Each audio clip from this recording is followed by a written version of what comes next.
Well, hi, everyone. Welcome back to the Crosswinds Church More Than Sunday podcast. This is Chris Coli. I'm the senior pastor here at Crosswinds, and we're just doing something kind of different during the shelter-in-place period. Every weekday, we are trying to record and release one of these podcasts to stay engaged with you, give you a chance to hear from some of the volunteers and pastors and people around Crosswinds, partners with Crosswinds, and we thought it would be fun today to continue a series of episodes we're doing every so often called Get to Know a Crosswinds Volunteer.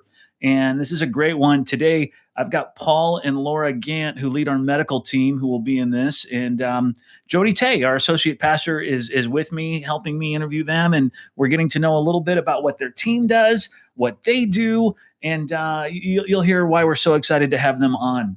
You will notice in this podcast, their little Bulldog, which is so wonderful if you've ever seen it. Sometimes they bring it around church, snoring in the background like only Bulldogs can. They snore louder than humans. Enjoy this.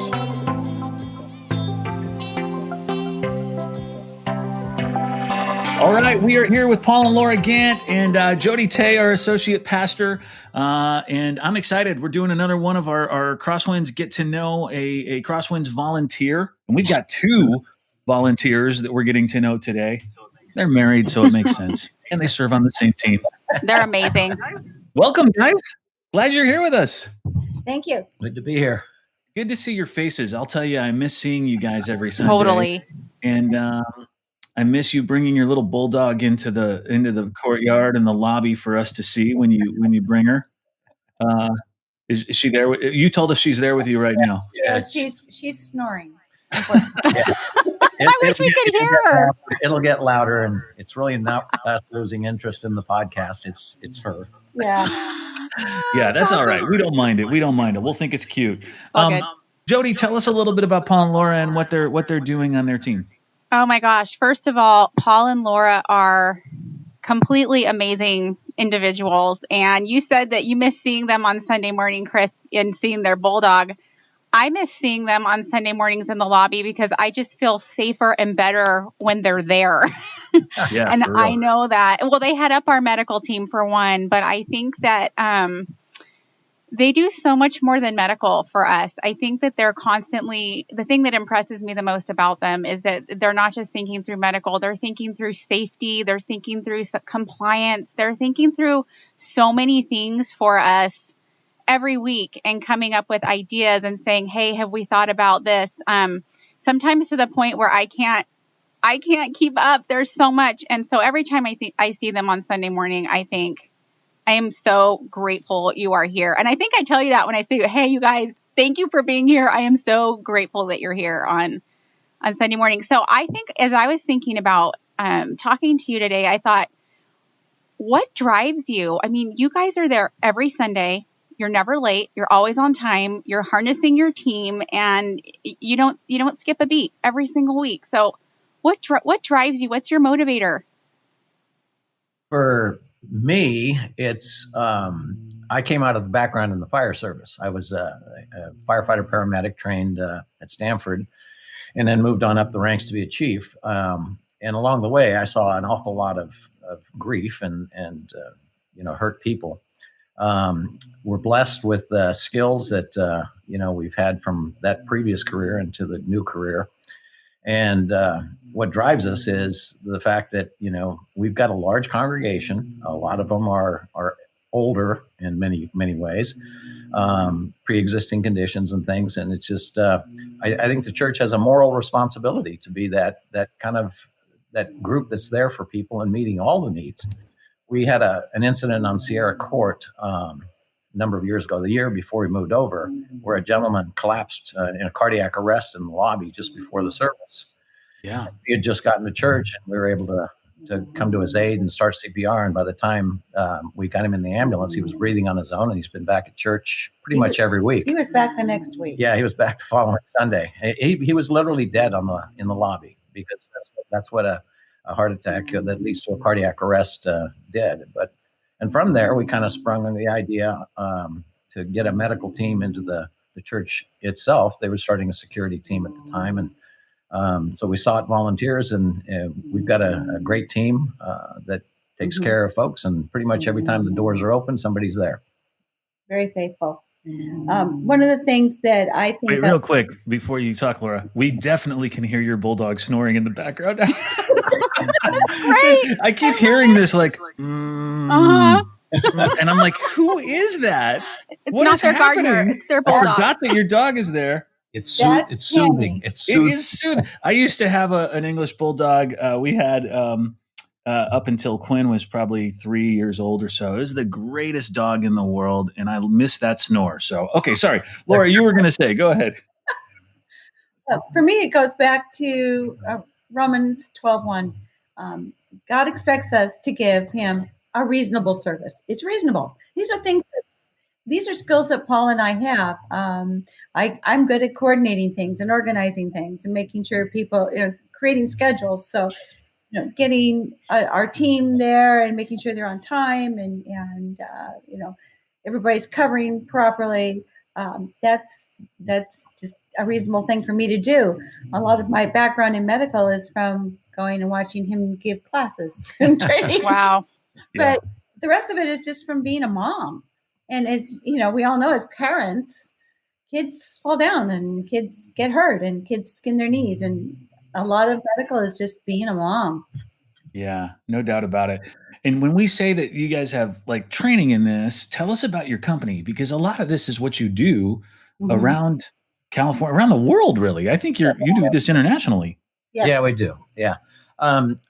When I took an early retirement from the fire service in the early 90s and started a company with my two fire department buddies, one of whom was injured in a call that I was on. And so he was being forced to retire.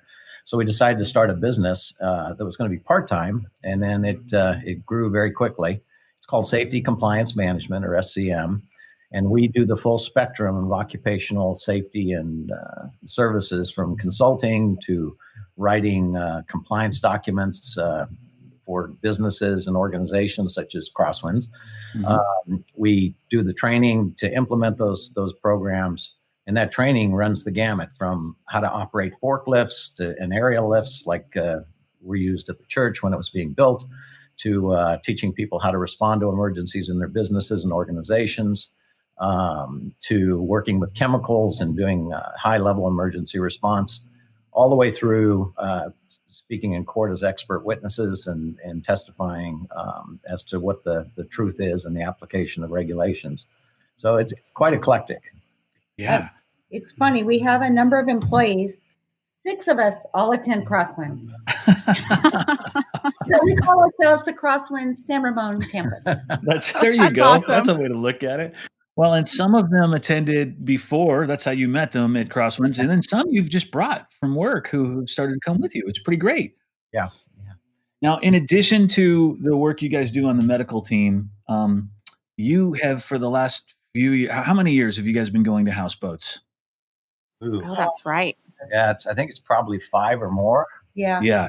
I was gonna So say our high school ministry, in case you're listening and you don't know, has regularly been putting on its own week up at a lake where they do kind of a houseboats retreat, and obviously really important to have a medical team up there. And so Paul and Laura have been taking a week off of work, at least a week, and going up and basically just caring for needs. And I'm not sure whether there'll be a houseboats this year or not. We'll have to see what things hold. But I will tell you, last year I got to go up and just kind of hang out and watch. And I sat on their boat with them for, I don't know, maybe an hour and a half. And I just watched a steady stream of kids. I don't want people to get the sense that it's dangerous, but a steady stream of kids just come up with a stubbed toe or a cut and then obviously bigger things. And it's got to be nonstop for you guys up there. It is. It's round the clock. We kind of take turns with the night cruise, but we have a pretty good team of folks that come up with us. Donna's been up, Porter's been up. A number of folks have volunteered. Kathy Catherine Horner is awesome. Catherine Bennett. Yeah. So we have a good team. We actually met Kathy Horner on the houseboat. She's now our operations manager. That's right. We said, hey, if you ever want a job, we saw how organized she was, and so she's good. Management position. Very good. she's moved quickly up our ranks. So Right. yeah, the houseboats, we get more out of that than we certainly put in. It's a lot of work. We won't lie about that, but it's so worthwhile. Besides Kathy, you get to know the kids, and the kids, we talk to them about problems and things, what they're going to do after high school, and where they're going to go to college. And they're great kids. We love talking to the kids. We love talking to some of the counselors, John Peters and Cephas, and just got to know so many people. Yeah. That's so cool. Yeah. I think, Laura, you were telling me when I was up there that, it's so much more than just like these little physical things that might be coming up, because you're sitting there with a kid for half an hour, or like we'll have a kid that's dehydrated and need to just come lie down and drink water and get in the air conditioning for a few hours. And you get to just sit and talk with them in the middle of all of that. And they'll kind of tell you their stories. And I think when I was there, I watched you kind of catch wind of something going on with somebody emotionally, and then let Daniel know, our high school pastor, so that the other counselors could start to kind of get more involved. It's wonderful. Yeah. Right. Thanks for doing that. Yeah, you get to know the kids and all the issues, and a lot of them have backgrounds with home problems and things like that. So it's nice for them to get out of the house and have somebody to talk to. Yeah. Yeah. Good. Jodie, you were just signaling to me that you had a question. Yeah. So one thing, you guys are really intuitive, not just in how you relate to kids and kind of tapping into those, deeper needs. But I've just watched you guys work together on a Sunday morning. Like a couple of months ago, we had a guy on the floor during Chris's sermon kind of collapse in his seat. Do you remember that? He started to go over. Yeah. Isn't he, somebody signaled. Spirit? Isn't that what was that's kind of what it was. A little different. He needed medical attention. And you guys were on it, and you knew each other's role in that situation without talking to each other. Laura, you ran and grabbed the bag and stood in the back, and Paul went and sat, just kind of slid in. The service did not stop at all. I don't even think anyone knew what was going on, really. Paul slid into the row next to the guy. Mm-hmm. And I looked at Laura standing back in the back with you going, do we call 911? What do we do? I am frantic. And you grabbed my arm and you said, I'm watching Paul. And Paul would look back. You guys didn't say anything, not even hand signals. It was facial expressions. You knew exactly what he wanted you to do by just looking at you. And I thought, is that just because you've been married for so long? Do you guys train each other, like train your staff on how to read your face? It was amazing. The communication between the two of you, and the service didn't stop. And you treated this guy like during the service. Yeah, that was a little bit of an unusual one. But yeah, those happen periodically. We have kind of a protocol for trying to restrict or reduce the amount of disruption to the service. But if somebody needs medical attention in the auditorium, we'll do what we need to do. But in that case, I was able to take his vital signs. We have a pulse oximeter, so I could take his pulse without even anybody knowing it. I was able to take his blood pressure. He just had a medical issue the night before and come to church at the early service and just wasn't feeling good. So we call him DFO'd. He done fell out. He kind of that's a technical term. Very technical term. It's from the fire service. You come back from a call, and if you're on the medic unit, and the group said, "What'd you have?" And you said, "We had a guy that DFO'd." So it's just a short cut. But it's a range. It's a range of symptoms. He just had probably a syncopal episode. His blood pressure dropped out a little bit, and he felt did not want to leave the service. So we respected that, and we were able to take care of him. And that was you sat with him until the end of the service. It was just amazing to watch you guys at work. I thought, I am so thankful that they are here. It was awesome. So fun to watch too. Well, as we get ready to wrap up, I know that this team is more than you guys. There are other people who've been serving on it over the years, and that's probably also good to know, because as we've been talking about you guys springing to action, if you don't see Paul and Laura at your service, don't worry. There's somebody there. Right. Alan, I can't say Alan. Bellamini. Yeah. Yeah, he's awesome. Yeah, he actually was a paramedic with Paul. Yeah. He was a paramedic student, and I was a preceptor. And I did not even know he was attending Crosswinds until somebody else, when we were back on Sierra Court, said, "Hey, there's another guy that used to be a paramedic. I think he knows you. And so I went over and met Alan, and it was Lorna at the time, and we got to know them real well. And he co-heads the team with us. He's as faithful as the day is long. Yeah. If we don't have a service covered, he'll just cover it. And Porter's a new younger EMT firefighter that's there all the time. Catherine Bennett's very regular. Dawn is very regular. So we've got half a dozen folks Matt and Alvaro, some of our employees that are there. They do a great job. So you're covered if the church doors are open and there's a regular service, somebody's probably there. Yeah. And if you're listening to this and you want to join their team, whenever we get back, who knows when that will be. They could send Jodie an email and Jodie could forward it to us. For sure. And we could start the process. Right. Yep. Yeah. And we plan on holding a CPR class and first aid class. If anyone feels like, hey, I learned this a long time ago, but I need to brush up on my skills, we're happy to work with them. So when the church doors open back up, we're going to have a meeting of the team, and anybody that's new is certainly welcome to come in and learn the protocols.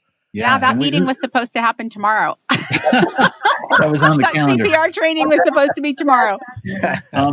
Yeah, and I imagine, who knows, there might be some new protocols coming out of this that are like preventative medical protocols of some sort that you guys might be helping us try to think through when we reopen. We're not sure what mass gatherings look like in this new situation we're all in. So none of us do. Yeah, going to be interesting. All right, guys. Well, thank you so much for taking the time to do this. Thank you. Thank you for having. Nudge your dog for us. Let her know. We're grateful. Thank you, Jodie. And hopefully we'll all get to see each other again in person soon. Hopefully, yeah. All right. Thanks, you guys. Bye.